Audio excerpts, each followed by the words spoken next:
Então, agora nós vamos ter início, né, a apresentação dos últimos grupos, né, dos 4 últimos grupos dessa tarde, né, e eu convido, então, a professora Aline Batista e o professor Alexandre Scaico, né, para assumir a coordenação dessas apresentações. Aí passo a palavra já para vocês. Muito obrigada por vocês estarem aqui junto, né, nesse momento. Ok, Deise. Boa tarde, Deise. Boa tarde, Scaico. E boa tarde a todo mundo que está por aqui. A gente inicia, eu sou a professora Aline, vou estar junto com o professor Scaico nessa tarde. Scaico, como é que você sugere apresentar e já discutir ou apresentar todos e a discussão no final? Eu prefiro... Vai ter um tempo, 10 e 5 minutos. Eu prefiro já perguntar em seguida, mas você pode escolher, você é a chefe Eu hoje. prefiro também. Não sou chefe. Ah, com certeza. Não pagou dessa palavra. Mas eu também prefiro, porque eu acho que a discussão fica mais próxima do que foi apresentada. Então, 10 minutos de apresentação, em seguida 5 minutos para algum comentário ou alguma pergunta, não é isso? A gente pode começar com o primeiro grupo, né? Chama aí o primeiro grupo. Que é o texto literário como recurso na aula de língua inglesa, contexto da residência pedagógica. Heitor, Igor, Iris, né? Várias pessoas aqui. O pessoal está por aí? Isso. Boa tarde. Boa tarde. Como vocês estão? Só vou compartilhar aqui os meus slides, só um minutinho, tá? Tá, ok.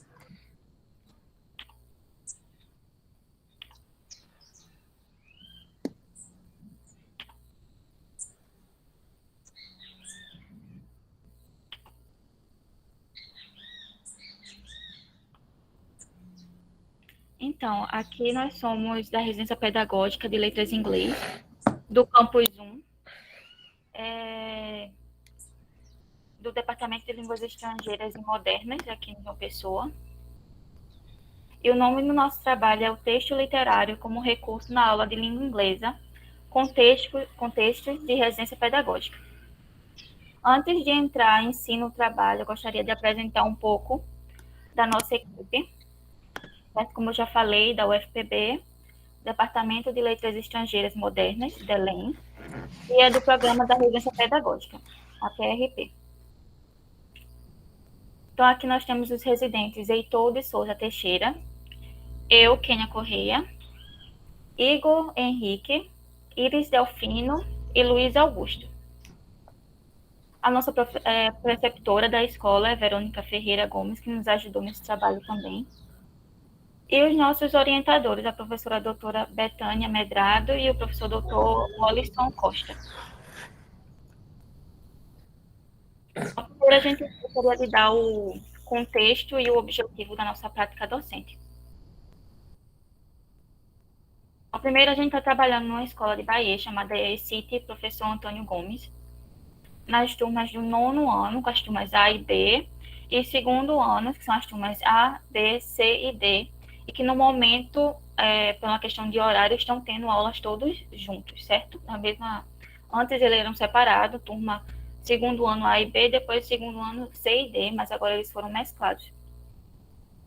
A quantidade foi por volta de 200 alunos matriculados e 100 presentes em aula, então a gente tem essa diminuição de acordo com o tempo. Então a gente começou o bimestre, o segundo módulo, com a maioria dos alunos assistindo aulas síncronas, e esse número foi diminuindo com o passar do tempo. E o nível de inglês vai do A0 até o A2, então a gente pode considerar turmas com inglês bastante básico, com a base ainda sendo construída. E aqui nós temos o nosso objetivo. Esse trabalho tem por objetivo discutir o uso de textos literários em aulas de língua inglesa em uma escola cidadã integral, enfatizando aspectos multimodais. Então, a gente tentou trabalhar o texto literário, eu vou falar um pouco na frente, a nossa motivação, mas a gente gostaria também de enfatizar as questões multimodais disso, exatamente por estarmos num contexto de pandemia e ter se tornado, digamos assim, uma das nossas ferramentas mais importantes, o uso da tecnologia e de outros tipos de linguagem, utilizar, por exemplo, linguagem verbal, não verbal, vídeos no YouTube, quizzes como o Wordwall, sabe? Tentar utilizar ao máximo essas ferramentas que estão disponíveis para a gente no mundo online. Então, o aspecto multimodal foi extremamente importante para a gente conseguir trabalhar de forma síncrona online os textos literários que nós escolhemos. Nossa motivação. Então, desânimo, falta de interesse com a disciplina. Então, a gente começou a trabalhar com essa escola na residência pedagógica em outubro de 2020. E a gente nunca chegou a ir à escola ou conhecer os alunos presencialmente. Então, está sempre nesse sistema online, certo? E a gente percebeu que, com o tempo, existe um declínio, ou às vezes o aumento do interesse, o desânimo dos alunos. Então, como vários outros trabalhos, o pessoal está sempre registrando isso, que os alunos não gostam de abrir a câmera, que não gostam de falar no microfone, que às vezes ficam no chat e às vezes não respondem no chat. Então, a gente percebeu esse desânimo e falta de interesse. E como professores, como núcleo, a gente está sempre se reunindo e conversando. O que é que a gente pode fazer para animar essa turma, para trazer algo diferente, sabe? Então, esse foi uma das primeiras motivações. E a gente também tem a dificuldade em sequenciar os conteúdos estudados. No primeiro módulo da residência, a gente seguia o guia que era disponibilizado pela professora preceptora. A partir do segundo módulo para frente, a gente começou a ser incluído nessa construção, exatamente porque a gente já tinha exposto essa necessidade de criar um guia que a gente pudesse dar sequência nos conteúdos. Porque no primeiro módulo a gente tinha muita gramática e a gente sentia muita aleatoriedade. Era coisa muito aleatória, sabe? Um dia um tópico gramatical, no outro dia outro tópico gramatical. Então era bastante carregado também para os alunos seguirem. Talvez possa até ser uma forma do desânimo causado pelo desânimo. Então, distanciamento da prática leitora. Então, a gente percebeu também que os alunos não tinham tanta afinidade com a leitura. E a questão do desenvolvimento do pensamento crítico dos estudantes. A gente sabe que o texto literário é uma grande ferramenta para desenvolver esses pensamentos críticos. E a questão da interdisciplinaridade. A gente poderia usar história, poderia usar geografia para mostrar a questão do contexto histórico que aquela obra foi escrita e tudo mais, certo? O contexto geográfico. Então, a aplicação dos nossos planos. Conhecendo os estudantes e percebendo os pontos positivos e negativos. Então, nesse processo, a gente foi criando proximidade com os alunos, conhecendo a personalidade das turmas e conhecendo o que eles tinham interesse, o que eles gostavam, o que eles não gostavam. Então, esse foi um dos nossos primeiros passos, foi identificar o ritmo da aula, o ritmo dos alunos. E o que aprendemos com a experiência é Edgar Allan Poe. Então, o Edgar Allan Poe foi um projeto que a gente criou uma aula para falar um pouquinho das obras desse autor, né? E a gente teve uma resposta fenomenal. Os alunos se mostraram bastante interessados nesse autor, nos contos deles. Tanto que houve evento na escola, como vocês podem ver aqui nas imagens. Os alunos produziram um vídeo falando da biografia do autor, nós falamos da pandemia, dos contos, etc.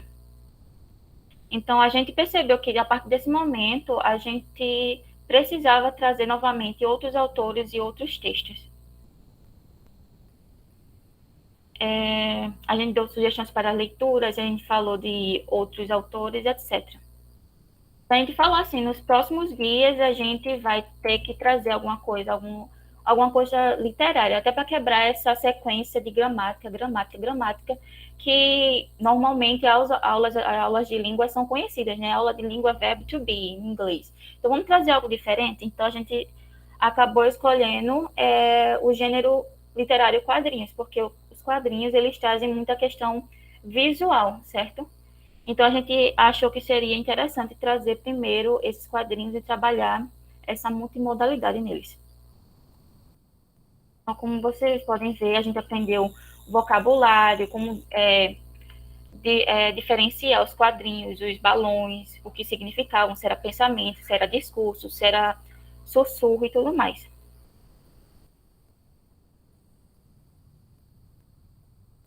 E a gente fez o pre-reading, que era introduzindo os estudantes às histórias. Então, por exemplo, a gente trabalhou no segundo ano com Percy Jackson. E no Percy Jackson, a gente trabalhou com mitologia, com vários contos mitológicos. E a gente fez pre-reading personagens, influências desses personagens. A gente viu entrevistas do autor e etc. Então, a gente teve todo esse processo antes de chegar do material literário no texto em si. Antes de chegar nos quadrinhos. E aí, por fim, o passo 5, a gente teve a leitura dos textos selecionados. Então, aqui, ó, a gente tem um pouco do vocabulário, de alguns mitos, a gente usou bastante imagens, PowerPoint, vídeo, e a gente usou esse quadrinho aqui, essa adaptação do Ladrão de Raios de Percy Jackson. E a gente está sempre fazendo a revisão. O que aconteceu nos últimos capítulos, vocês se lembram? E é importante ressaltar também que durante essas leituras a gente estava sempre tentando trazer os alunos para a oralidade e interpretação desses textos com uma visão crítica. Então a gente sempre fazia assim, ó, temos 2 personagens, quem são esses personagens? Quem gostaria de ler? Então os alunos às vezes levantavam a mão, aí, professora, eu não sei ler inglês, o que a gente faz? Então se eu ler primeiro e vocês repetirem, vocês topam? Aí eles topavam, a gente fazia a leitura e eles repetiam. E aí, o que vocês entenderam desse texto? Vocês acham que essa cena está mostrando o quê? E a gente sempre estava tentando levar eles para esse lado. E aqui as nossas considerações finais. Como se postaram os alunos diante dos momentos de pré-leitura. Eu acho que os momentos de pré-leitura, a gente acredita que os momentos de pré-leitura foram muito importantes, tanto para a gente entender de onde eles vêm, os conhecimentos prévios, e também foi um momento de bastante opinião. Então, por exemplo, na mitologia grega, a gente teve muita gente falando opinião do que eles sabiam, a gente criou nuvens de palavras, então foi um momento bastante enriquecedor. Houve demonstração de interesse na leitura dos textos escolhidos? Teve e não teve. Então, é aquele momento que não é um processo linear. Então, teve aulas que a gente viu que os alunos não tinham tanto interesse ou que tinham dificuldade. Então, a gente passou por momentos de adaptação. Do desinteresse foi os quadrinhos de Romeu e Julieta. Os alunos não se mostraram tão interessados como eles estavam com as histórias de Edgar Allan Poe. Então, a gente fez essa substituição. A gente pegou Romeu e Juliet do 9º ano, e no 2º ano a gente foi para Percy Jackson, tá? Aqui são uma das nossas referências. E é isto.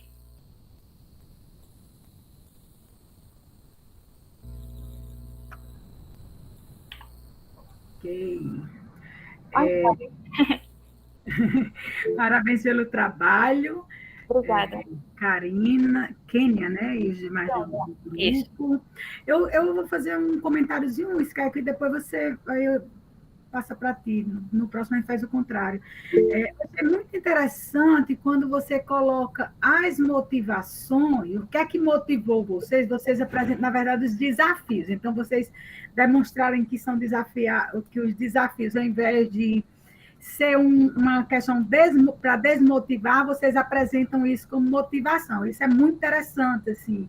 A gente se deparar pedagogicamente com uma situação difícil e encará-la como uma motivação de querer alcançar, que eu entendo que é querer, no caso, mudar aquela situação. Aí, nesse sentido, quando você fala das sequências, eu tenho duas dúvidas. Você fala das sequências de conteúdo, aí eu digo assim, como é que vocês enfrentaram isso para poder vocês prepararem essas aulas? E aí, uma outra dúvida é que vocês estão no 2º ano e no 9º ano. A minha dúvida é, essas aulas, esse período de intervenção, eles foram concomitantes ou em um determinado período do ano vocês ficaram com uma sala e em um outro determinado tempo do ano vocês ficaram com outra sala? São 2 dúvidas mesmo. Tá certo. A questão da linearidade, primeiro, dos conteúdos. Quando a gente entrou na residência pedagógica, primeiramente, a gente não tinha tanto controle dos conteúdos em si. Quando a gente fala em língua, por exemplo, quando eu vou, antes de aprender o passado simples, eu tenho que ter domínio do presente e também do verbo to be. Então, a gente percebeu que estava uma misturada que, às vezes, acabava confundindo os alunos. certo? Por exemplo, você partir do presente simples e ir direto para o present perfect. Isso aí é uma pula de um assunto, de uma complexidade de um nível um pouco baixo para uma complexidade muito alta. E quando a gente parava para olhar os níveis dos alunos que nem abriam o microfone direito, não conseguiam pronunciar palavras, a gente ficou preocupado realmente que eles realmente tivessem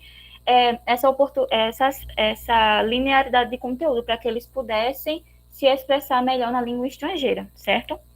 Então, como a gente não tinha tanto acesso ao guia, no primeiro módulo a gente só recebia, tal conteúdo precisa ser trabalhado em tal dia. A gente ia lá e trabalhava o conteúdo sem questionar tanto assim. Mas com o tempo a gente foi conversando com a preceptora, a gente foi dialogando sobre isso e a gente teve vários encontros onde a gente pegava o guia anterior, falava quais os conteúdos que deveriam ser reaplicados, digamos assim, e quais conteúdos precisavam entrar aí. Foi essa ideia que a gente teve de também colocar literatura para trabalhar a oralidade, que estava muito baixa durante as aulas. A questão do trabalho, a gente começou a trabalhar primeiro com o 9º ano, e depois passou com o 2º ano simultaneamente, certo? O 3º e o 1º ano não trabalharam com literatura por um tempo, tanto que a gente nem incluiu essas turmas ainda, porque elas ainda estão no começo. A gente trabalhou o 1º ano com 12th Night? Não. Sir Gawain and the Green Knight, um texto um pouco mais antigo. E a gente também trabalhou com outro texto no 3º ano, mas eu não estou responsável por essa turma, e eu só não acredito que foi apenas uma aula, então a gente não tinha material suficiente para trazer nesse trabalho. Então, a gente focou primeiro no 2º e 9º ano, que já estava num processo mais longo, desde o começo do finalzinho do 1º módulo e o 2º módulo inteiro, então a gente estava dando aula simultaneamente para as 2 turmas a cada 15 dias. E, claro, com o diálogo com a preceptora, ela também participava, usava os conteúdos do guia. Então, a gente tinha essa continuidade, mesmo que fosse 15 dias de distância, digamos assim, as nossas aulas, no meio a professora preceptora também estava dando continuidade com esses conteúdos. Então, a gente se sentiu bem mais confortável do que no 1º módulo com esse novo guia. Eu espero ter respondido a pergunta. Pronto, Tlalin. Eu fiquei com 2 curiosidades, na verdade, né? Eu acho que o uso de texto para ensino de línguas é muito bom, porque você aprende gramática, né, sem perceber e também aprende muito vocabulário. Mas eu fiquei curioso, porque se você pegar o texto de Allan Poe original em inglês, é um inglês um pouco difícil para crianças do 9º ano lerem.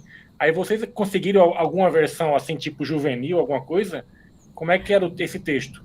Na verdade, como a gente está trabalhando com as questões multimodais, a gente teve toda essa construção. Primeiro, a gente pegava um vídeo, pegava uma pessoa narrando um texto, e às vezes a gente trabalhava com um plot de forma oral com eles, fazendo com quizzes, tá? E depois a gente pegava trechos desses textos, a gente não trabalhava com um texto inteiro, sabe? Até porque a aula era de 50 minutos, os alunos chegam 10 minutos atrasados, aí tem que compartilhar a tela, tem que compartilhar vídeo do YouTube, a aula desce para 30 minutos. Não, tranquilo, Então, não tinha como trabalhar o texto inteiro, então nós pegávamos trechos e imagens que mostravam essas cenas, por exemplo, dos vídeos, e a gente fazia a leitura. Então, a gente lia o texto e pedia um voluntário para repetir a mesma frase. A gente pegava as palavras que eles entendiam, sabe? De trechos que eram, digamos, não tão complexos. Perfeito. É porque é rebuscado até com a tradução em português. E só para fechar, é só uma dúvida bem pequena, para escolher esses textos, né? Porque como é que vocês fizeram o processo para saber a turma vai gostar desse e não desse, né? Porque como é heterogênea, como é que esse povo gostou de Poe ou preferia alguma outra coisa, né? Vocês fizeram alguma pesquisa ou foi na tentativa e erro?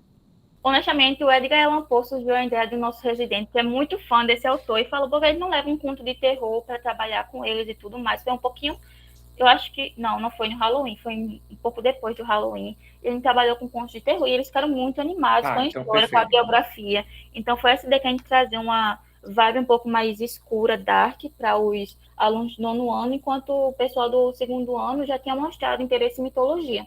Então tá tranquilo. Histórias. Tinha uma base, perfeito. Obrigado, parabéns. Obrigada. Então, acabando agora, a gente vai partir para o segundo né, que é produção de website educativo como ferramenta auxiliar no processo do ensino-aprendizagem de conteúdos de biologia. Contribuições do PIB de Biologia UFPB. Por favor.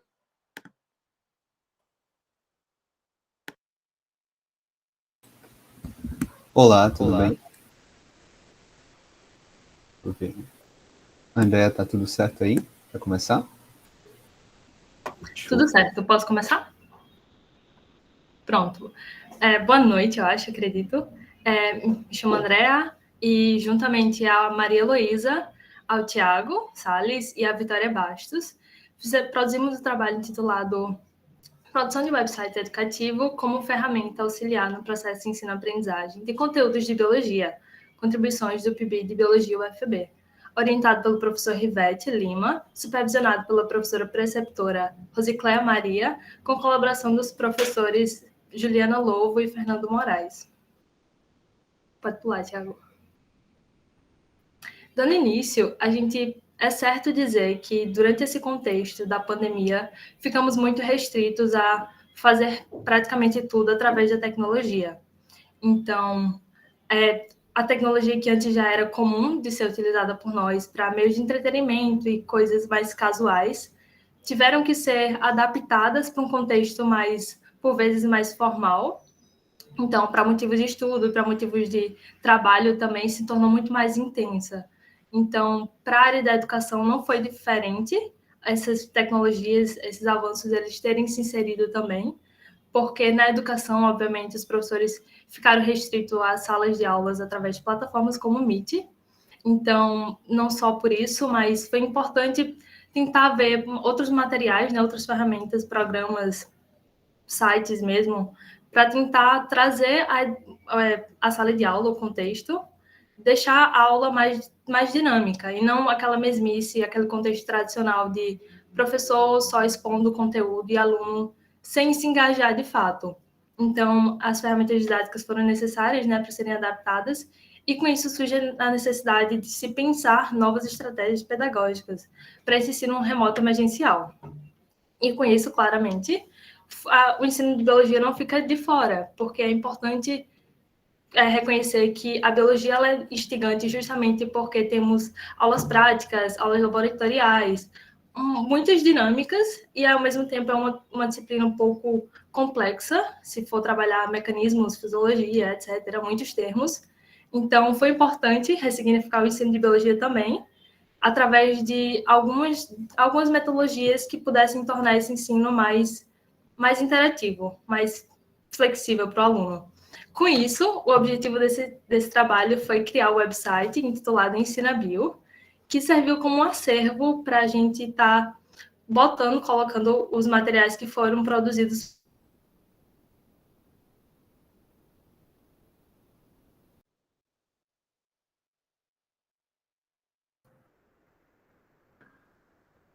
Dou continuidade, professor? Travou. Continua, Tiago. Continua que ela deu uma travada. Acho que ela caiu. Show. Então, o objetivo da gente, certo?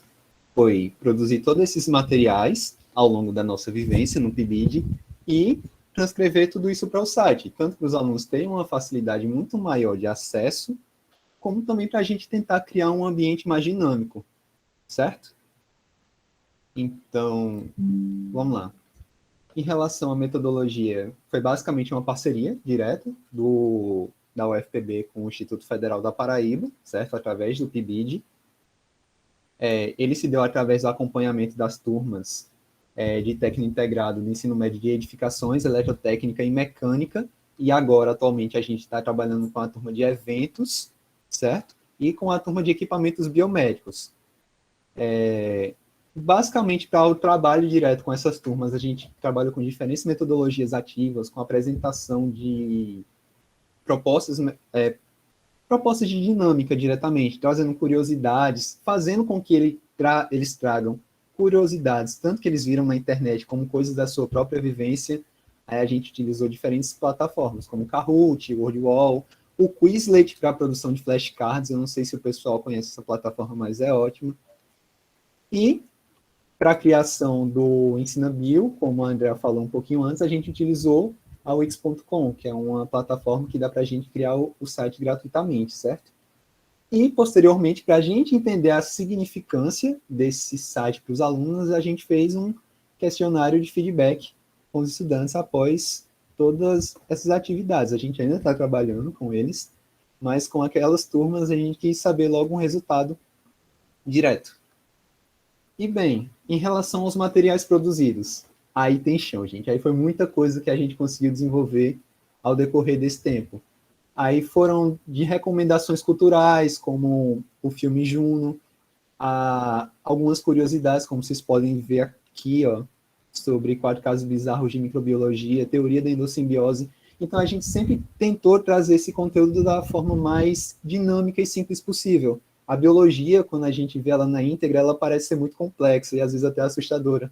Então, como a Andrea disse, a conceituação das coisas, a quantidade gigante de terminologia às vezes assusta e pode afastar os estudantes dessa ciência.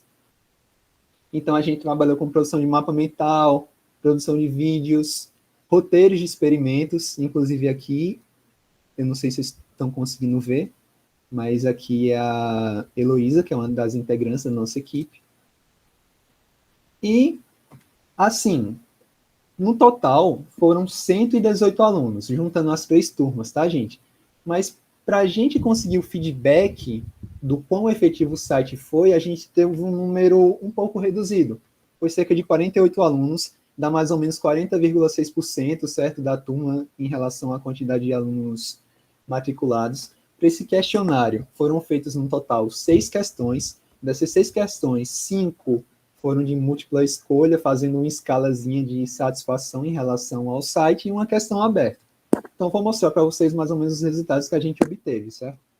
Então, a primeira pergunta foi: qual o seu grau de satisfação com os materiais didáticos disponibilizados no site de Ensino Bio? Então, 1 para muito insatisfeito e 5 para muito satisfeito.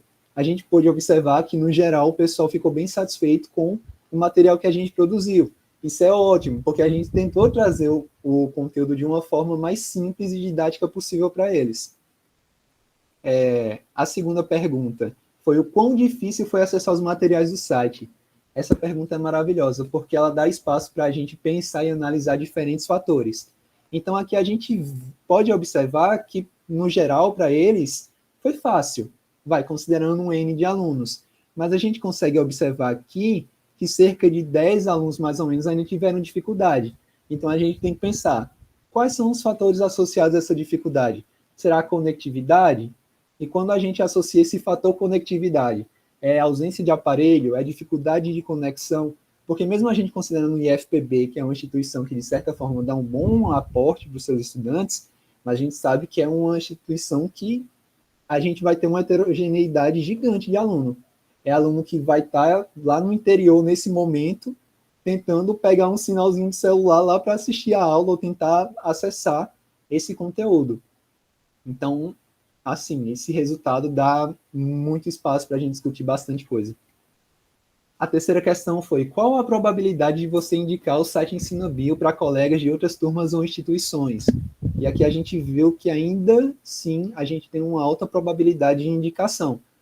E aqui a gente pode ver uma indicação mediana, com 10 estudantes, e 5 estudantes disseram que é uma baixa probabilidade.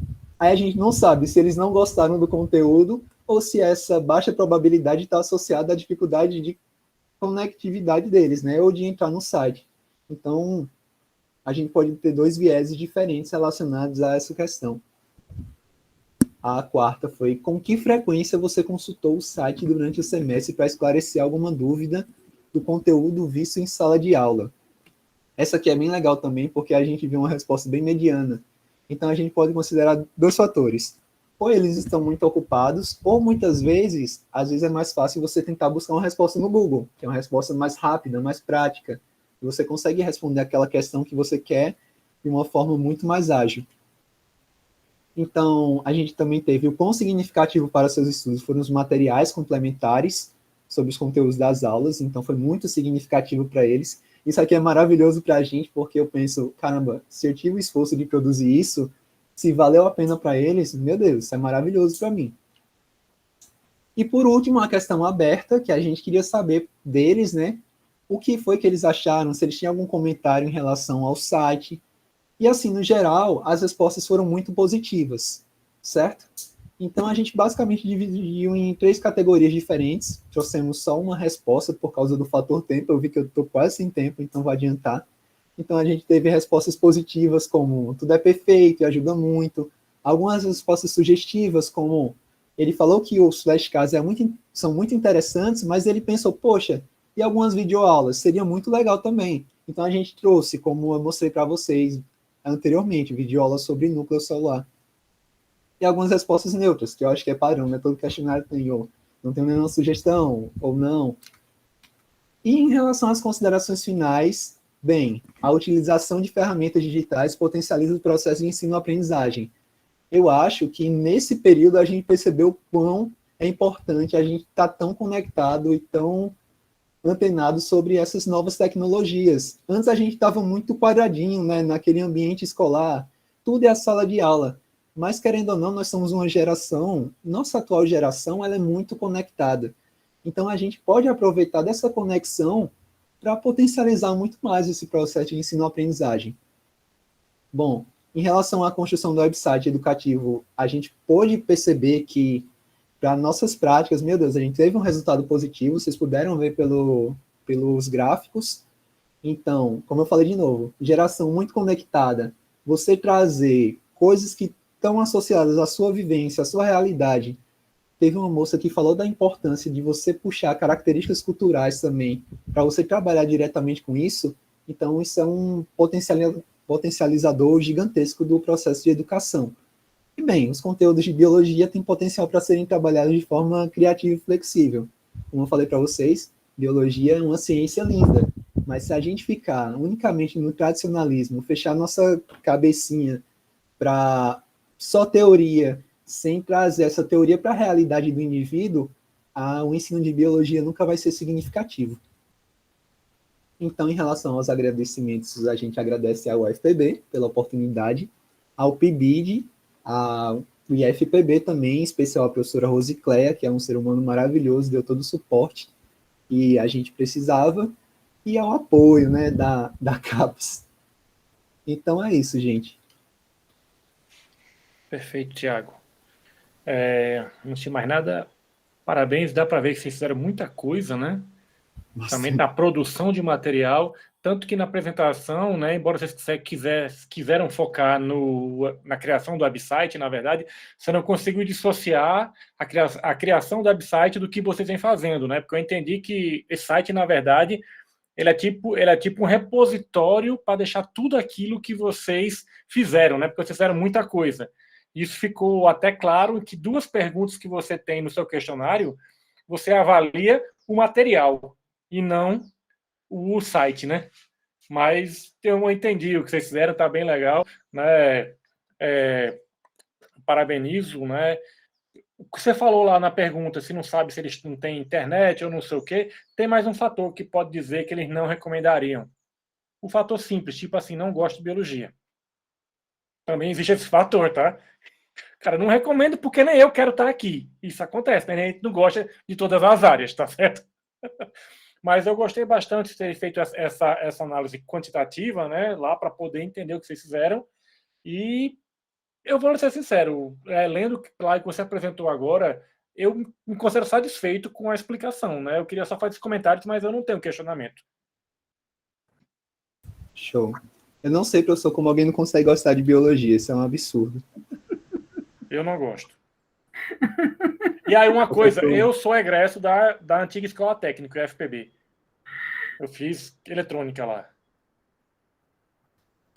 A gente vai mudar isso, professor. Pode deixar, pode continuar.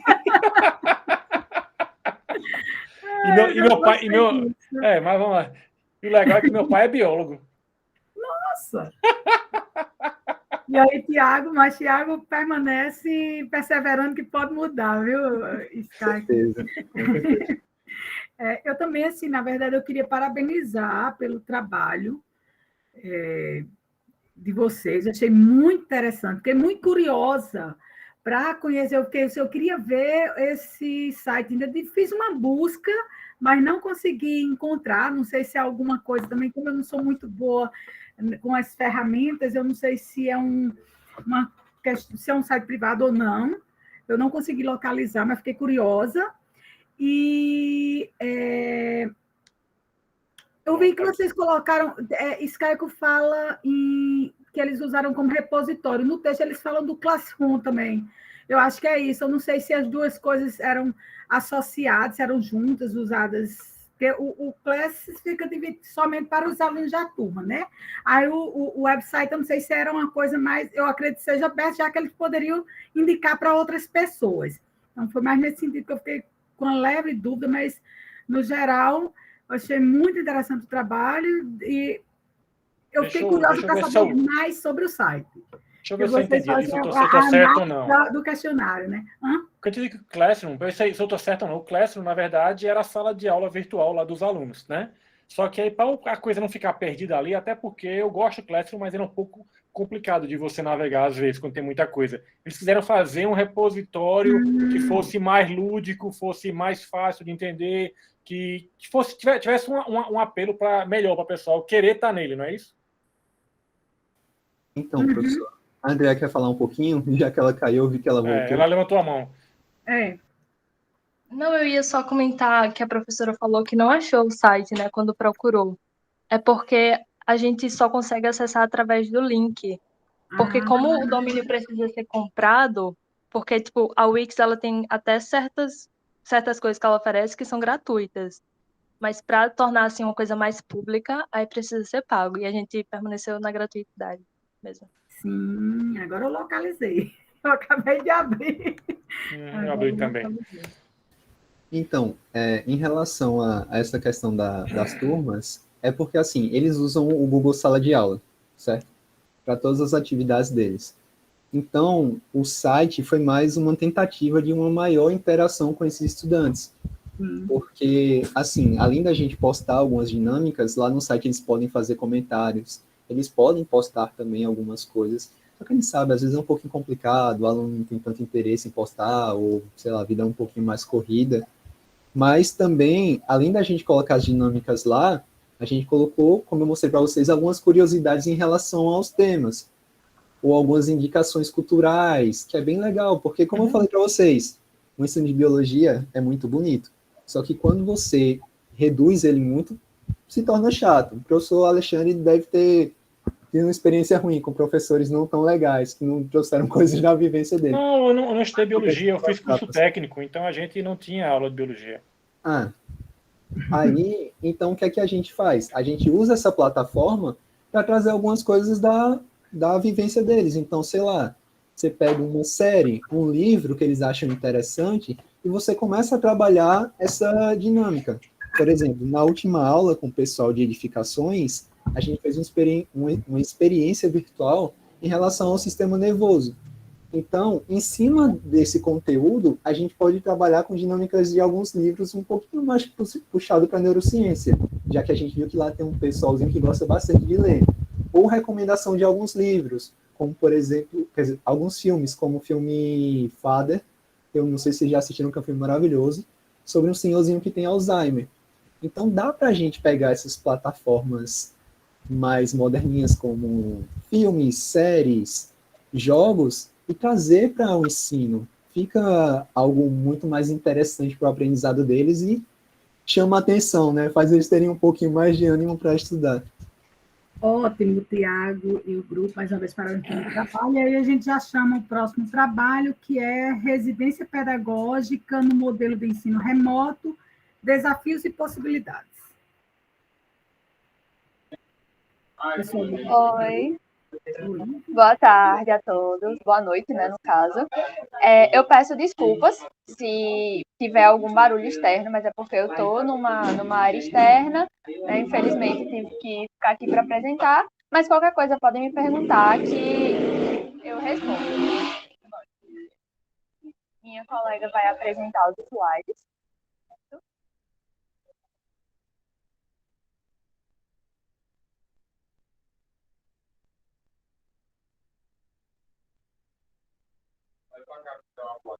Muito obrigada. Então, nós fazemos parte do Residência Pedagógica, né, da disciplina de História. né? E o nosso trabalho se chama Residência Pedagógica no Modelo de Ensino Remoto, Desafios e Possibilidades, né? O grupo é formado por John Kennedy da Silva, eu, Marta, Nájila Lopes e Ricardo Vicente, né? Nosso docente orientador é o professor doutor Paulo Roberto de Azevedo Maia e a nossa docente colaboradora, né, é a Lívia Maria. Pode passar, por favor.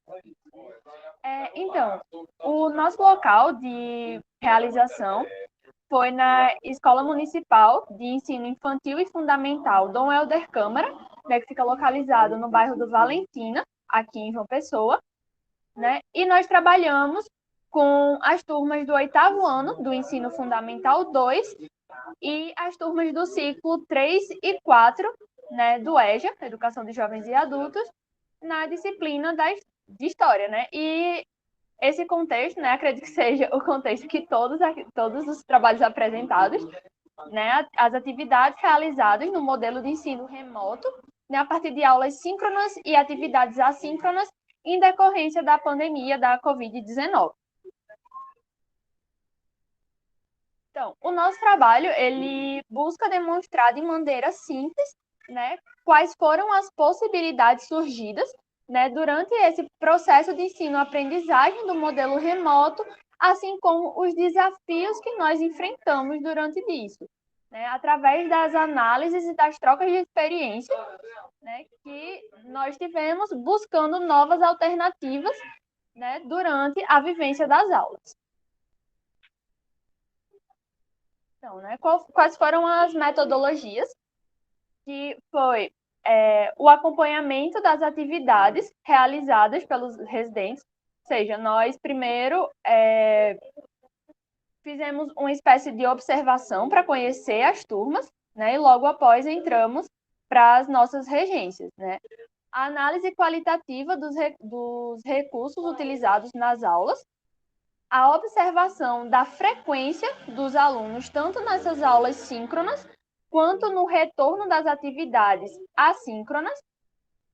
Utilizamos também reuniões de alinhamento para que fossem feitas trocas de experiências entre os residentes e na comparação das experiências que nós tivemos com os alunos do ensino regular para os alunos do EJA. O nosso resultado nós vamos dividir em duas partes, né? O primeiro foram a nossa experiência com os alunos do 8º ano, né? Tanto esses desafios quanto as possibilidades que nós encontramos. O primeiro desafio é a participação nos encontros síncronos, né? Nós trabalhamos com as turmas do 8º ano A, B, C e D, e percebíamos que tínhamos uma frequência muito baixa dessas turmas. As turmas variam entre 30 e 40 alunos, e normalmente só participavam dessas aulas por volta de 10, 12 alunos, quando muito se participava. Encontramos também uma grande quantidade de plágio nas atividades assíncronas, né? Muitas cópias do Google, a gente abria essas atividades e percebia que muitos deles abriam ali o primeiro link, copiavam o que estava lá, né, e jogavam na atividade. Assim como o retorno da atividade assíncrona.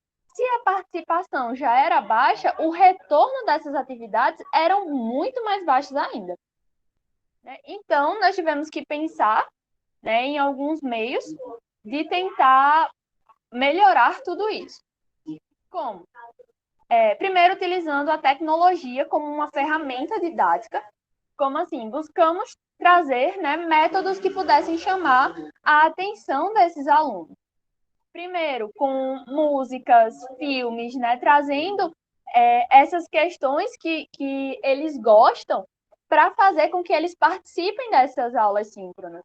Né? Se eles gostam de determinadas músicas, por que não trazer o contexto dessa música para a sala de aula para que a gente possa analisar um contexto histórico ali dentro? E isso vai chamar a atenção. Trabalhar com fontes históricas em aula. Então, a gente trazia alguns documentos, né, para dentro da aula, para ser analisado, e aí eles poderiam fazer este trabalho de historiador, né, e dessa forma eles se envolviam na aula, conseguíamos ali analisar em conjunto, né, e aumentar essa participação. Elaboração de material de apoio, né? Então, a gente fazia ali um pequeno texto com o conteúdo que a gente abordava na aula e disponibilizava para eles, porque assim eles não precisavam ficar reféns, né, do Google, por exemplo, eles tinham outros materiais de pesquisa. Produção de conteúdos de material impresso para aqueles alunos que não têm acesso à internet, eles também têm acesso a esse material na forma impressa, que fica disponibilizado na escola, né? E a conscientização e incentivo sobre o plágio e pesquisa na internet. Então, nós fizemos aulas específicas falando sobre como pesquisar na internet, qual a maneira correta de se utilizar esse material que está disponível, que não é só chegar lá e copiar, né? É preciso ter responsabilidade sobre esses materiais. E com os alunos do EJA, né, também tivemos essa questão da participação dos encontros síncronos e o retorno das atividades assíncronas. No EJA, esses desafios foram diferentes, porque a gente via muitos alunos que se atrasavam para a aula por causa do trabalho, por causa do transporte público, mães solteiras que não tinham com quem deixar seus filhos, muitas pessoas que ficaram desempregadas durante o período e precisavam fazer atividades, como a gente chama de bico, né, para sobreviver, e aí no horário da aula estavam trabalhando e não podiam comparecer. Assim como a dificuldade com as tecnologias, a gente tinha, por exemplo, alunos de 50, 60 anos que não tinham afinidade com essa tecnologia, né, e por isso não conseguiam acessar as plataformas. E as possibilidades, né, foram a utilização da dialógica freiriana, né, através que a gente trazia esse contexto da vivência dos alunos para a sala de aula, para tentar fazer com que eles entendessem o conteúdo de maneira mais prática. O uso desses elementos do cotidiano deles para trazer essa didática, né? Com os alunos do 8º, a gente trouxe os filmes, para eles a gente trouxe mais a questão cotidiana do trabalho, né? Vamos discutir trabalho, vamos discutir racismo atualmente, né? Então, a gente pegava muita questão de jornal, algo que estava muito em voga, né, para trabalhar com eles. As considerações finais, né? Antes tínhamos a sala de aula, que era física, e precisamos mudar, trazer essa realidade para dentro de casa, onde muitas vezes, tanto os alunos quanto nós, professores, né, residentes, nós não temos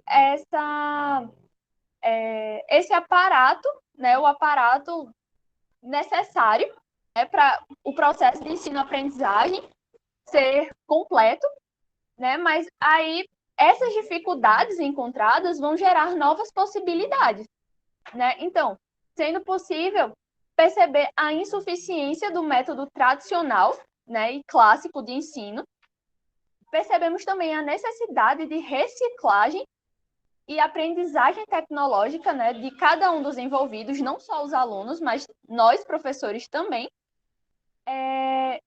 conhecer esses novos recursos com potencial didático. Então, podemos trazer, sim, filmes, músicas, séries, livros, contanto que eles sejam utilizados dentro de uma proposta muito bem pensada, né, e não apenas como ilustração, por exemplo, e assim como reconhecer as limitações socioeconômicas de cada sujeito. Por exemplo, eu não vou cobrar de uma senhora de 60 anos que ela apareça todas as aulas, que ela tenha acesso a determinado site. Isso é impossível. Assim como eu não posso cobrar uma frequência perfeita de uma mãe solo, né? Então, precisamos entender e reconhecer essas limitações dos alunos. Aqui temos as nossas referências, né? E os agradecimentos, né? Primeiramente, à universidade né? É o programa de residência pedagógica que nos proporcionou muito aprendizado no último ano, assim como a Bolsa da CAPES, né? Que nos manteve durante todo esse ano, né? Que tem esse apoio. Infelizmente, muitos de nós não poderíamos estar desenvolvendo esse trabalho. Então, em nome do grupo, agradeço aos professores. Parabéns, Marta, pela apresentação. Vou começar aqui, Skype, depois passo para você. Eu acho muito interessante, assim, que o trabalho de vocês tem uma diversidade enorme, né? Porque trabalhar com 3 turmas e com modalidades diferentes, que vocês trabalham com a educação de jovens e adultos, né? 3º e 4º ciclo, como se fala, e uma turma do 8º ano. Eu sei do desafio que é trabalhar com a educação de jovens e adultos.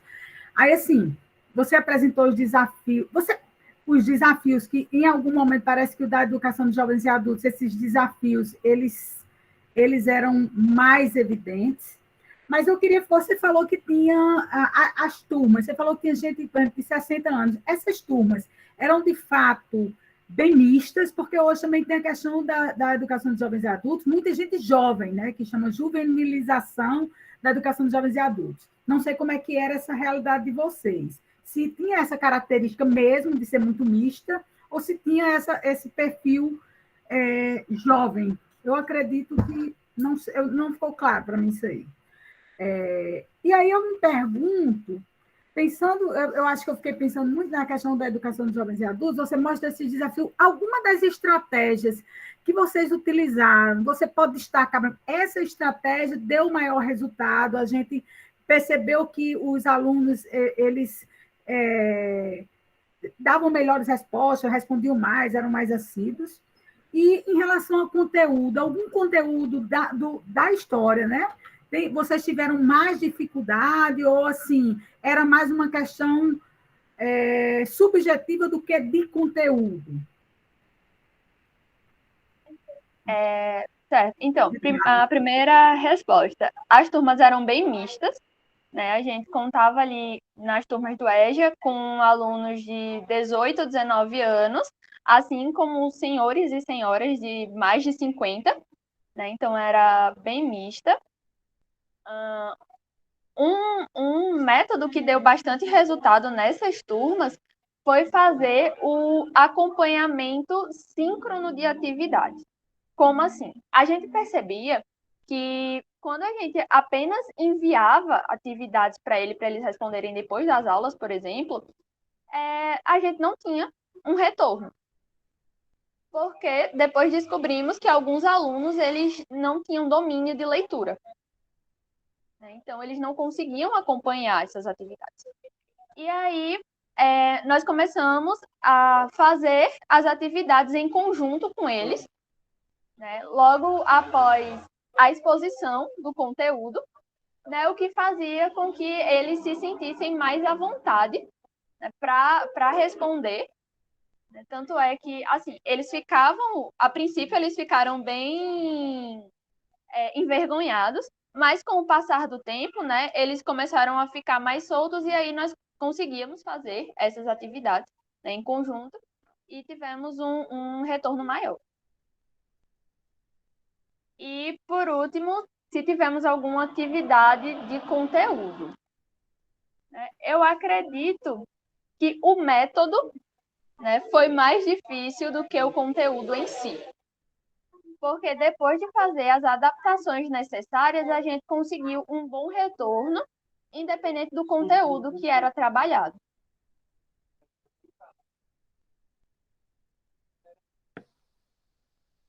Eu tenho só uma curiosidade, para complementar o que a Aline falou sobre as turmas heterogêneas, né? Eu entendi que vocês trouxeram alguns elementos para motivá-los, né, na turma de 8º ano, elementos que dá para fazer na turma presencial também, né? Vocês só adaptaram para lá. Mas a pergunta é, a parte da EJA, que realmente o pessoal já está cansado, tem alguns que trabalham, alguns têm alguma dificuldade, e vocês usaram uma técnica para tentar trazer eles para a aula, para motivar, falando de coisas do dia a dia. Como é que vocês traziam eles para essa discussão e conseguia sair da discussão para levar de volta para o assunto da aula de história. Porque eu sei que eles tendem a querer ficar na conversa do cotidiano. Como é que vocês conseguiam fazer não se perder aí e eles tomarem conta do ambiente? Então, foi necessário um jogo de cintura muito grande, até porque, assim, nós também, né, gostamos muito desse diálogo aberto, né? Historiador gosta de conversar sobre os problemas do cotidiano. Mas, por exemplo, eu lembro de uma aula muito específica que a gente estava falando sobre os bandeirantes. E aí foi exatamente no mesmo período em que estavam havendo diversos protestos, né, acerca do racismo. E aí tocaram fogo numa estátua de um bandeirante em São Paulo. E aí nós pegamos, né, esse acontecimento específico. Aí, gente, vocês viram que tocaram fogo e tal? E eles viram, professora, não sei o quê. Ah, isso é um absurdo, por que estão destruindo, não sei o quê? Sim, mas vamos ver o que é que aconteceu, o que é que os bandeirantes faziam, entendeu? Então a gente pegava isso que aconteceu hoje e tentava puxar esse contexto, porque aí eles ficavam curiosos para ver o que é que tinha acontecido, entende? Beleza, perfeito. Obrigado. Eu que agradeço, gente. Vamos agora, né, finalizar com o último grupo, que é a análise da estrutura curricular do curso de Manutenção e Suporte em Informática da Escola Parceira para Planejamento de Oficinas e Materiais Instrucionais. Por favor.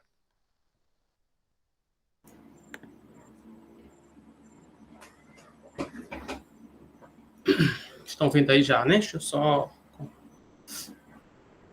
Com 2 monitores. Isso.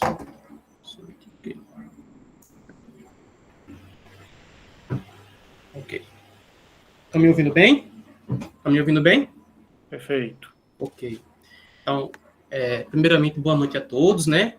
Eu quero aqui agradecer pela grande oportunidade de poder apresentar esse trabalho nesse ENID, né?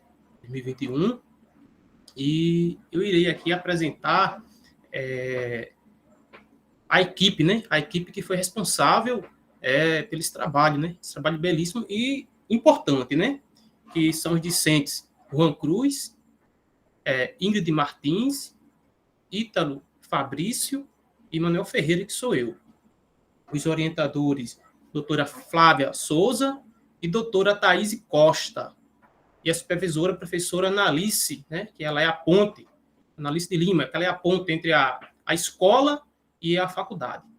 Bom, o título do nosso trabalho, ele é interessante, né? Até o título aí, ele traz algo interessante para você ver, né? Análise da estrutura curricular da escola parceira para o planejamento de oficinas e materiais institucionais. Bom, esse nosso título, né? Ele tem um pouco a ver com a frase segue em tiroteio. E lá na frente nós iremos entender porque essa frase segue em tiroteio tem a ver com esse título. Certo? Então vamos adiante. Vou adiantar, que eu vou cumprir aqui o horário. Bom, esse artigo, né, ele surge com a necessidade, né, e o funcionamento da grade curricular da escola. O que é isso? Nós pegamos, fizemos a reunião, junto com outros professores de lá, né, e eles mostraram como é feito, né, como está estruturado, né, a grade curricular deles, e a partir desse momento nós passamos a estudar, né, como é que é feito para a gente entender a necessidade, a real necessidade de oficinas, né, específica, oficinas que realmente traga grande benefício para o alunado, né, para o alunado a poder realmente aprender e ter um grande aproveito das oficinas, né. Vamos adiantar aqui, né? Pronto. Em primeiro momento, né, analisamos as emendas, né, dos componentes curriculares do ECIT, e tá aí, ó. Não sei se vocês conseguem ver, né? Deixa eu pegar aqui meu mousezinho aqui. Ok. Aqui vocês conseguem acompanhar. Tá conseguindo acompanhar o ponteirozinho, não é isso, pessoal?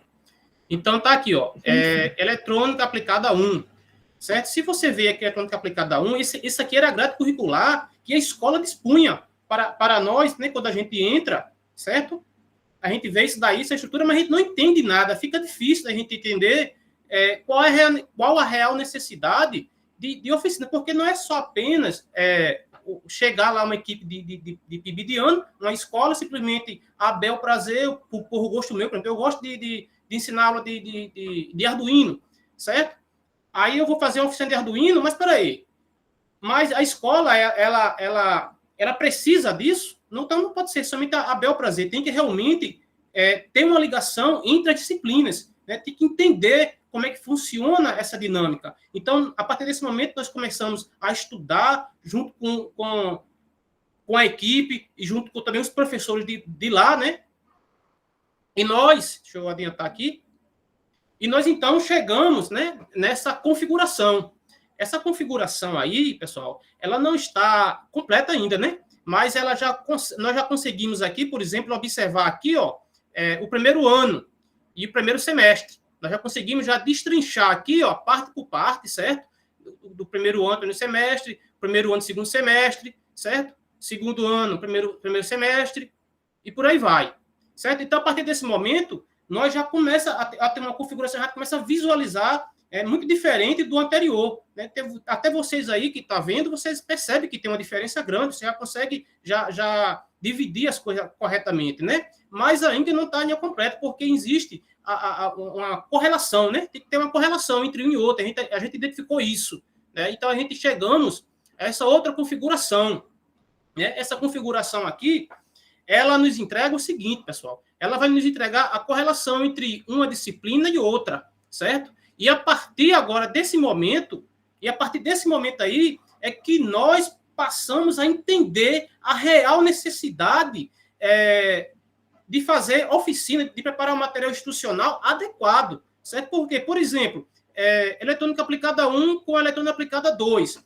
Reparem que essa disciplina aqui, a 1, a eletrônica aplicada 1, ela é feita aqui no primeiro ano, primeiro semestre. Então, passa aqui um tempo, tem um período aqui, ó, certo? Longo, até o segundo ano do primeiro semestre, certo? Então, a partir desse momento, nós identificamos, sim, agora, nós somos capazes de identificar quais são as oficinas que realmente vai surtir um resultado positivo para o aluno, onde nós vamos resgatar aquele conhecimento que ele já aprendeu, certo? Possivelmente também sanar alguns problemas que, assim, venha, né, que não aprendeu em sala de aula, por algum motivo, não sei. Então, nós tentamos sanar também esse problema. Não é só aplicar uma oficina para relembrar, mas também tentar sanar. Então, esse trabalho também está sendo feito em cima disso, mas repare que agora tem uma diferença, tem uma real necessidade, né? Assim, não é simplesmente uma oficina, um material instrucional qualquer, certo? Vamos adiantar aqui. Pronto. Como vocês podem ver, né? Podem observar, nós chegamos, nós discutimos, né? Nós observamos e junto com a equipe né? Nossa do PIBID, certo? Nós observamos que temos aqui essas oficinas aqui para fazer, né? Porque ela realmente condiz com a necessidade do que a gente analisou, do que a gente percebeu, o que faltava, certo? Claro que, assim, que sei que eu quero dar aula de robótica, será que não poderia? Poderia, isso não vai impedir, mas desde que a gente vai priorizar, a gente tem tem que ter mais prioridade nessas oficinas, né? Esses materiais aqui. Então, a gente está elaborando, não é isso? Opa, Manuel? Vontade, João. Só complementar o que você falou, que essa parte de resultado de discussões, que essa disciplina que vocês estão vendo aqui, ela foi baseada com as lacunas que a gente viu da grade curricular que alguns professores estavam passando. A grade curricular da ICIP. Um exemplo, essa primeira disciplina, Introdução à Lógica de Programação, que se não me engano, o responsável dele é o professor Altini, ele comentou com a gente que, devido à pandemia, devido à situação que estamos passando, ele não chegou a ministrar alguns assuntos que a gente abordou ali como conteúdos identificados, que foram listas, loops, funções. Então, a gente traçou isso e falou, ó, se está falando isso, então vamos abordar isso em alguma oficina, trazer em algum momento vago para complementar a disciplina que o professor estava passando. A gente viu uma lacuna que seria interessante sobre a arquitetura e montagem de computadores. O que a gente poderia abordar para complementar isso, para ajudar os alunos, para reforçar os estudos. Então, nossos estudos foi basicamente nisso, né? Mais para frente, a gente vai argumentar e justificar melhor a importância que tem essa análise que a gente fez. Pode continuar, Manuel. Obrigado. Bom, então, o crescimento individual e colaborativo a partir da disciplina em análise desses gaps, né, dessa lacuna, dessas lacunas que falta aí, né, houve esse engajamento da turma, certo? A fazer esses análises, a partir disso aí, nós criamos essas oficinas que foi apresentado acima, né? Realização de oficinas práticas, né, construção de materiais, e o funcionamento, né? De acordo com um ano e com o período, certo? A partir desse momento, nós fizemos a oficina de acordo com cada ano, né? Porque primeiro ano, segundo, terceiro ano, então tem a oficina também voltada para isso, né? Cada material tem a sua série, certo? E as considerações finais, que nós estamos aí em fase de criação de materiais instrucionais, quer dizer o quê, pessoal? Quer dizer que aqueles materiais que nós apresentamos acima, eles estão em fase de construção, certo? Nós estamos construindo eles, já tem alguns prontos, certo? Em cima justamente isso aí, né? E o principal objetivo desse material é justamente o que eu falei no começo na apresentação, né? Assim, segue em tiroteio. Por quê? Porque muitas vezes esse material foi muito importante, porque muitas das vezes o aluno chega lá, o pequeno chega lá, ele não sabe o que fazer. Então, isso aqui foi um norte. Esse norte foi que nos abriu o leque para a gente poder trabalhar de uma forma mais eficaz, né? Fazendo conteúdos que realmente traga benefício, né? Não só simplesmente chegar lá na escola, aplicar a oficina de qualquer jeito e dizer, não, eu fiz no papel, mas se o papel fez, atingiu a necessidade que realmente a escola precisava, então isso daí é muito importante, né? Então a gente, quando chega na escola, a gente chega realmente segue tiroteio, mas com esse material, com esse trabalho que a gente fez, tudo se clareou, a gente não ficou mais cego, a gente ficou realmente sabendo do que vai fazer e estamos produzindo esses materiais. Manuel, só para complementar o que Sim, você falou, que é a importância, né? Qual seria a importância?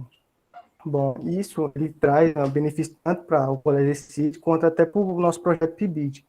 Para o nosso projeto PIBID, é que a gente estruturou um material básico e bem sólido, que até para futuros projetos, que se Deus quiser vai vir, que os novos bolsistas que já vão ter um material sobre isso, em como abordar a ECIT, e a ECIT vai se beneficiar porque a gente vai complementar alguns conteúdos que eles deixaram de abordar. Então, é um benefício de mão dupla. Exatamente. Bom, agradecimento, né? Eu quero agradecer a todos por terem assistido, né, essa apresentação. Quero agradecer a todos vocês, né? Só isso mesmo. Beleza, Manuel. E a apresentação. Deixa eu só...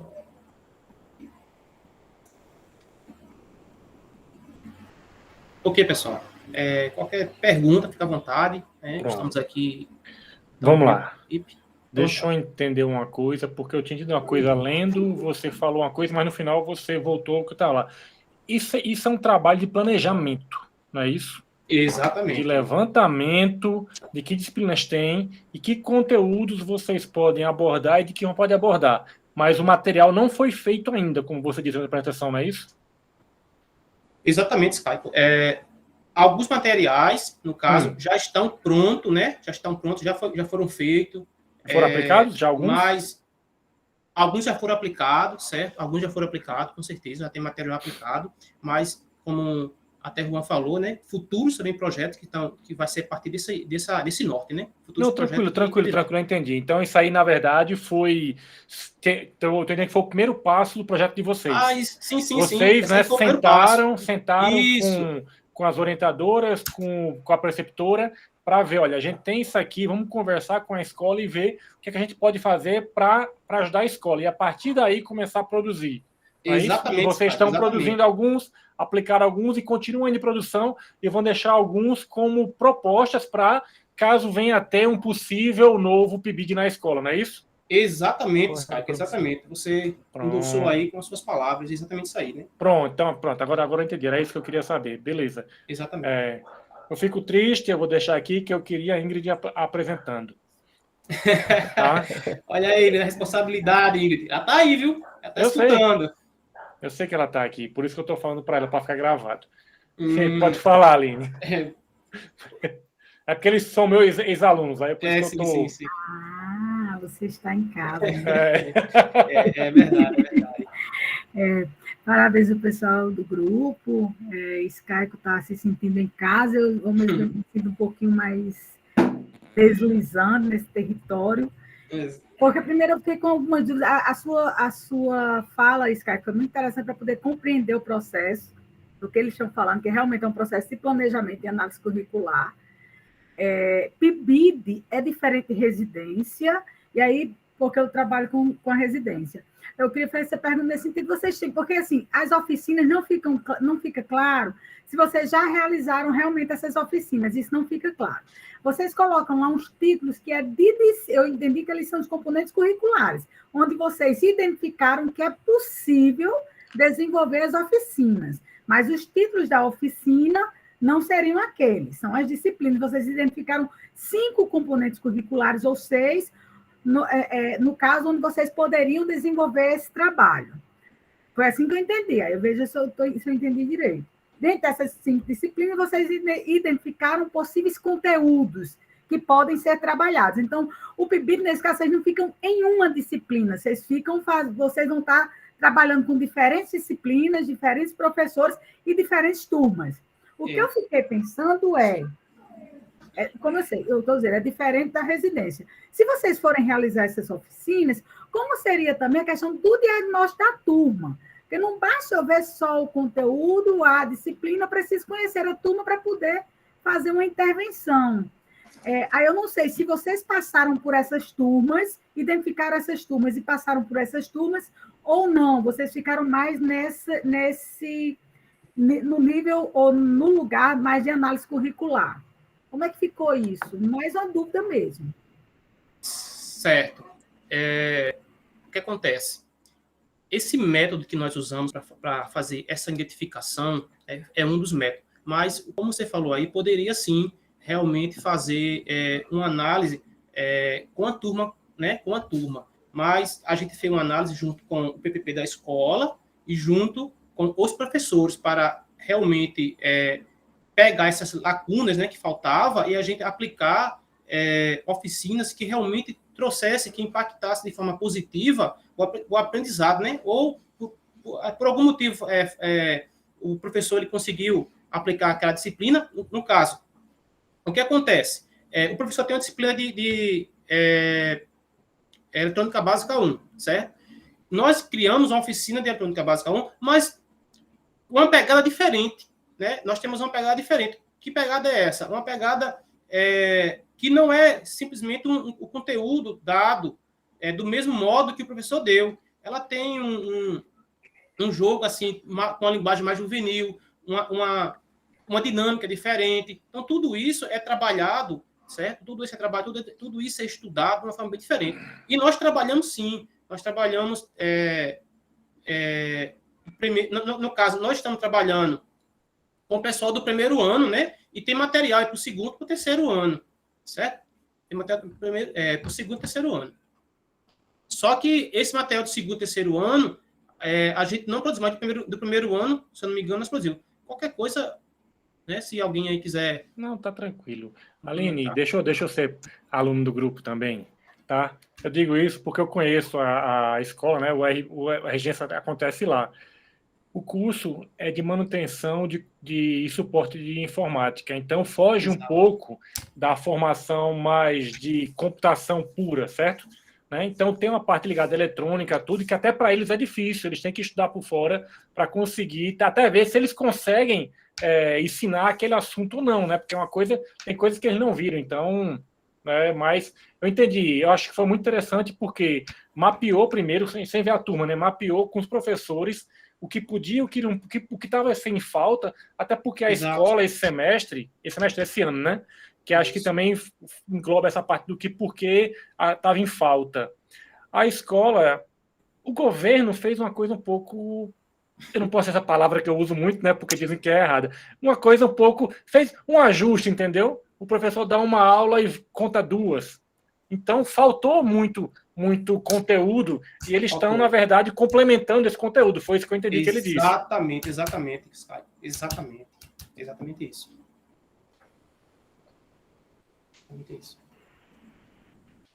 Acho que é isso, né? Eu acho que é isso. Então, obrigado aí, né, a todos.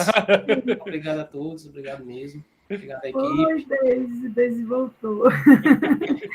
Acho que é isso, Sky. Tô aqui todo tempo. Nossa contribuição aqui fica com Deise. Obrigada, foi bom estar contigo aqui. Valeu. E não só os alunos foram meus ex-alunos, né? Mas a Aline também é colega de trabalho lá do campus, né? A gente trabalha no mesmo campus. Sim. Exatamente. E só para fechar uma coisa aqui, eu deixar registrado que eu sofri bullying no chat e fiquei calado quando disseram que não tinha PIBID na minha época. Eu falei, isso é algum aluno fazendo bullying. Aí eu vi aqui a foto, tô vendo aqui a foto de Rivete, viu? Você não é tão mais jovenzinho, não, para fazer esse bullying comigo, não. Tô ligado, viu, Skype? Skype, tô aqui, eu tô acompanhando meus alunos. Eu sei, é porque quando eu vi só o nome, né, eu só tinha visto o chat. Aí depois eu vi que é você, eu fiz, fazendo bullying comigo. Pois mas eu falo como Thiago. Eu sei. Biologia nós somos suspeitos, mas biologia é muito bonita. Mas foram ótimas as apresentações, né? Hoje já são 7h15, né? A gente consegue ainda aprender alguns aqui. Né? Eu ainda hoje estava comentando, se fosse no período não pandêmico, a gente estaria lá na pracinha, né? Com os banners. Qual a possibilidade, né? De ter, vamos dizer assim, 20 ou 30 pessoas vendo uma mesma apresentação de um banner, de um trabalho? É muito difícil, né? Então, assim, pelo menos isso veio só isso de bom, né? Só, porque o resto tudo é ruim, né? De pandemia. Mas, olhando por esse lado, a tecnologia, né? Nos trouxe essa possibilidade, né? De estar junto, né? De socializar os trabalhos. Então, vamos ver esse lado só, né? Eu acho que talvez para as próximas edições também se pensar, de repente, fazer apresentações orais ao invés de fazer banner. Eu acho que isso dá uma... Não sei, eu acho que... Eu gostei, assim, dessa experiência. Embora esteja desde as 8 da manhã até agora aqui, né? De vez em quando eu dou uma levantadinha para esticar, mas mesmo assim eu acho que está sendo muito bom. Como você está dizendo aqui, aquele, né? Aproxima. Realmente, eu acho que é uma forma de a gente conseguir... Né, ver as apresentações de todo mundo, né? Todo mundo tem um tempinho, pelo menos para ligar no celular, né? E colocar ali assim, escutar um pouquinho a apresentação de um colega, e que às vezes, quando a gente está aqui no presencial, a gente pensa, não, vou passar ali para olhar o banner depois, e aí acaba que, né, esquece ou deixa para lá, né? Aí eu achei que pelo menos isso, né, a gente teve de positivo, né? Então acho que talvez repensar, né, nas próximas edições, né, as apresentações de como vão ser, né, PIBID, residência, né, que se tudo der certo, né, que a gente tenha mais editais, né, para o próximo ano, para manter os programas, né, a gente sabe que não está sendo fácil a situação. Eu admiro muitos alunos também de terem feito seus trabalhos, de estarem aqui hoje e ontem, né, fazendo as apresentações, né, desse período que ficaram praticamente 2 meses sem receber as bolsas, né? Para muita gente pode achar que R$400, né, não seja um valor tão alto, mas assim, para quem muitas vezes usa para ajudar a família em casa, às vezes para se sustentar, para pagar, né, aluguel, comida, né, esses R$ 400 fazem toda a diferença, né? E mesmo assim, os estudantes estão aqui, estão participando, estão fazendo as apresentações, então acho que, né, eu achei muito, muito legal isso da parte deles, de se continuarem comprometidos, né, com os trabalhos, com tudo, para, né, fazer essas apresentações ainda aqui no final, né? Mas, por sorte, né, que bom que ontem, né, foram, acho que, depositadas 2 bolsas, né, as 2 que estavam em atraso, né, pelo menos para o PIBID. Para o PIBID, para o RP ainda não. Para o RP ainda não? Então, é só uma. É? É. Eita! Então, do PIBID foram as 2 já, né, residência não... Eu tinha ouvido falar, né, que tinha sido só uma, mas eu pensei, será que foi só uma mesmo? Foi, então? Foi só uma. Está esperando a nova PL para poder liberar mais para o RP. O RP ainda está sem saber. É complicado, é muito complicado essa, né, situação. Mas vamos superar. Política, econômica, tudo, né? É um conjunto, né? Veio assim... A gente não pode nem dizer assim, não, é só uma coisa, né? É um conjunto, né? Lembrando Mariquitana, nós passarinhos, eles passarão. Eu espero. 2022 está aí. Tá, é a hora. Cada um fazendo a sua parte. Né? Exatamente. Gente, eu vou finalizar a gravação. Perfeito. Né? Eu ainda... Vou finalizar primeiro aqui.